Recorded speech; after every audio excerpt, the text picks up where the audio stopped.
When it comes to deck building, what are the three main components people are looking for? First is utility, meaning how useful the cards will be. Next is strength, not just in terms of attack points, but what effect it has to help you. And finally, it's consistency, cards that will help you get to other cards to help advance your game state.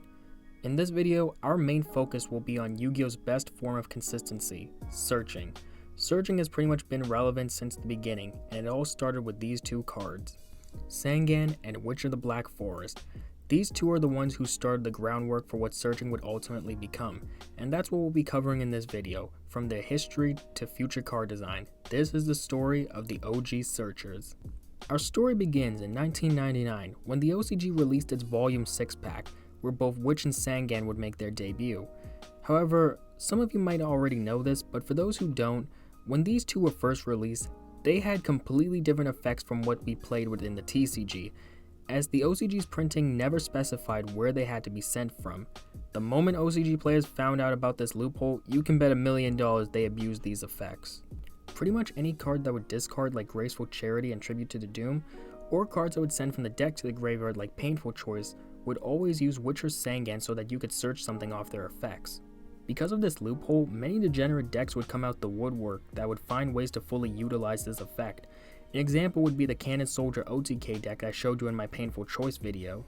Another and more notable one would be the Exodia decks that became tier 0 in the OCG, since all the pieces were searchable by both Witch and Sangan. If you haven't seen CapChi's video, I recommend you watch it as he covers Exodia's history. But going back to Sangan and Witch, Konami eventually had to put their foot down on this loophole as they didn't intend for those two to be played that way. So in February 2001, in the OCG's Metal Raiders pack, both Witch and Sangan would be errata to their more well-known effects of searching when sent from the field to the graveyard, not from anywhere. Sadly for TCG players, we never got to experience this loophole, as by then Konami already got a solid idea for how the game would be played. But this errata wouldn't stop both Sangan and Witch from being good. As the game progressed, those two would get better as more monsters were introduced that met their requirements, and they had a huge pool to work with, leading them to be played in every deck during the DM era. For Sangan, he can search things like Yada, the Jar cards, Spirit Reaper, Exiled Force, DD Warrior Lady, Sinister Serpent, as well as Tsukiyumi during GOAT, and much more. As for Witch, she can search the same targets as Sangan, but other things like Gemini Elf, Jinzo, Breaker the Magical Warrior, Tribe Infecting Virus, basically anything that Sangan couldn't search, Witch would take care of. They also had good utility being dark monsters, as they can be used as fodder for the chaos monsters that came out in IOC.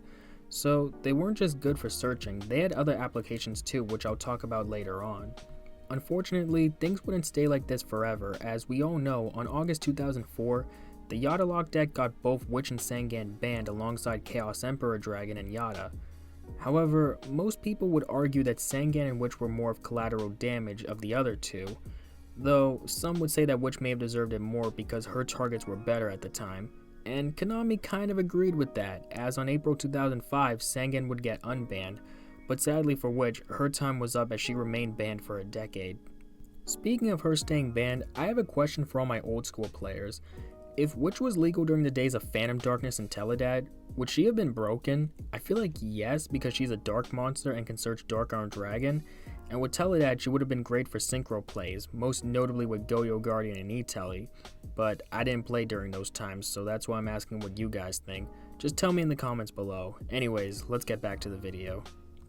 As for Sangan, he remained at 1, but his playability got better as the pool of monsters he can search would just get bigger and bigger, since the GX era gave a ton of amazing monsters that he can search, things like Card Trooper, Snipe Hunter, Grand Mole, just to name a few. And people would always take in a copy of Sangan because the card would always provide an advantage as he can advance your game state next turn, which is why everyone was always willing to set him and pass.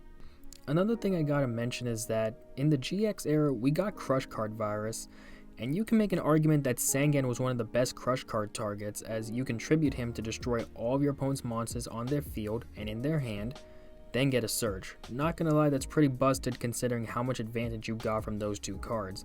And as I said before, this guy and Witch had other good uses than just searching. Now, when it comes to the decks that played Sangan, I can't name all of them as that would take forever, but I'll do a quick rundown of some notable ones as well as their best targets that only they played. So while they had other targets, I mainly want to focus on the ones they relied on the most. Also, there's no order here, I just picked out a few decks that I know very well from the GX era, so that way I can give a good description. This will also translate when we talk about the 5Ds and Zexal era, so forgive me if I don't mention your favorite deck from that era.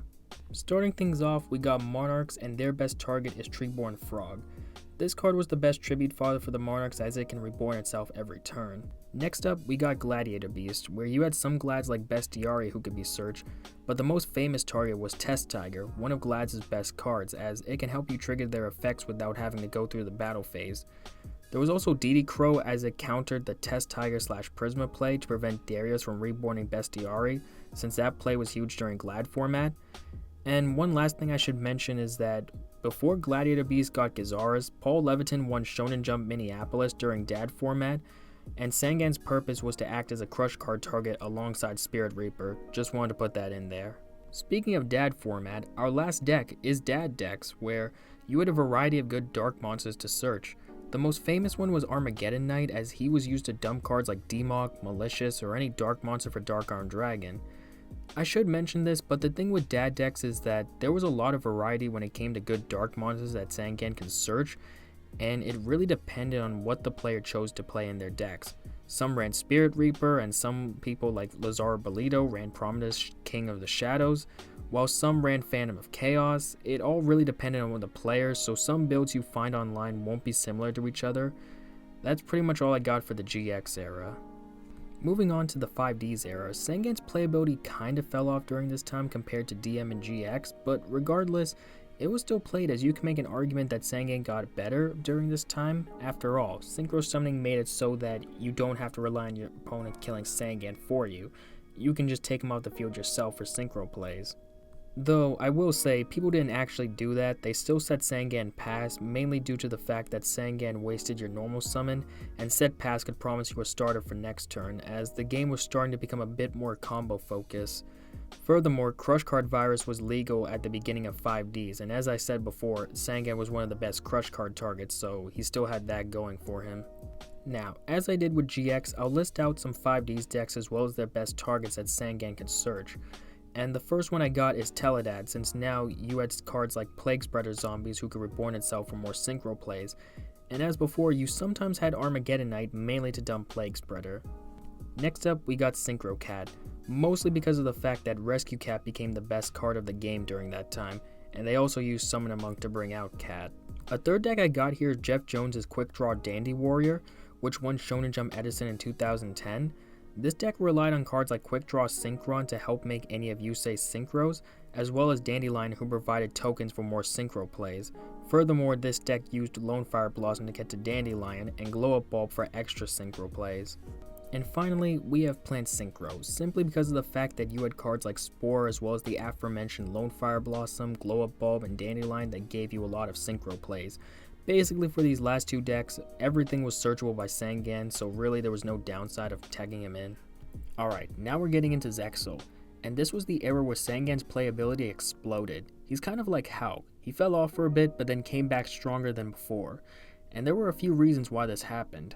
The biggest reason is Tour Guide from the Underworld, a TCG exclusive card that summons Sangan from the deck, allowing you to do Xyz plays with just one card.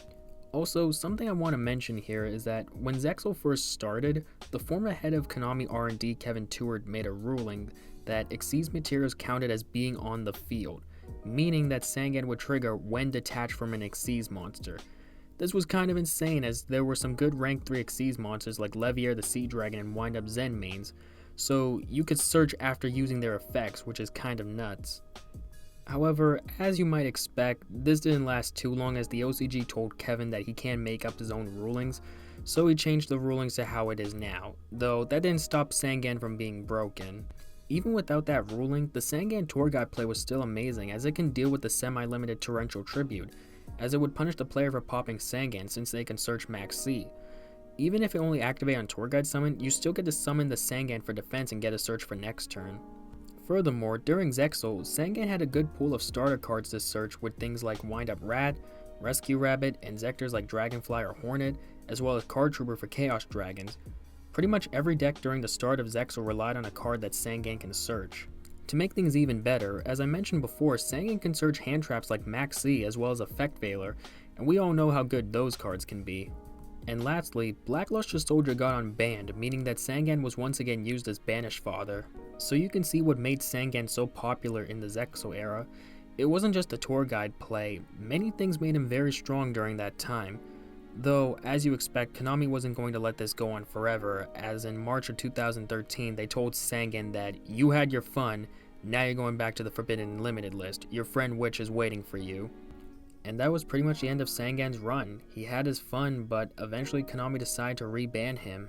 But this isn't the end of Sangan's punishment, as both he and Witch were errata in 2017, where now you can't activate the search monster's effect if you use one of the two. As you expect, people weren't happy about this, but Sangan did see some play as he can search hand traps like Ash Blossom. Plus, he did get a little bit better when Lynx came out, most notably Salamangreat Almirage, which Ultra guys kind of played so they can search Multi-Faker. Also, Sangan could be used as a one-card Sight combo when Sight was legal, according to Paul from Team APS, so he still had some applications going for him. As for Witch, these days she's played in Red Dragon Archfiend decks, mainly to search Wandering King Wildwind, whose effect doesn't activate, so it's not all doom and gloom for them, but regardless, to this day, people are still unhappy about these erratas, and I can't blame them. And that pretty much covers their history. Now you know how much of an impact these two had on the game. Mostly Sangan though, as Witch spent a decade banned, but still. Anyways, moving on to the card design aspect of the video, as I mentioned before, these two started the groundwork for what searching would become. I have 2 other videos planned where I go deeper into how much searching has evolved, but right now I'm starting from the bottom with these two, as they affected searching in 2 ways. The first way is through their current effects, as we still have monsters to this day that can search when sent from the field to the graveyard. Cards like Goblin Zombie, Block Dragon, Soul Piercer, X-Saber Dark Soul, and the entire Tech Genus / Goki archetype all do what Sangan and Witch did for every other deck. However, what's different is that Konami either keeps them restricted to their archetypes like Goki and Tech Genus, or to a single type like Goblin Zombie or Block Dragon. The reason why search cards like these still exist is that they follow the main theme Sangan and Witch originally did, and that's to compensate you for when they would leave the field. The purpose of these two was to pay you back for when they would be destroyed by giving you another monster for next turn, and Konami wanted to keep that theme going. Now over time it has gone broken when things like Synchros and Lynx were created, but regardless, Konami wanted to keep the spirit of Sangan and Witch alive in modern Yu-Gi-Oh!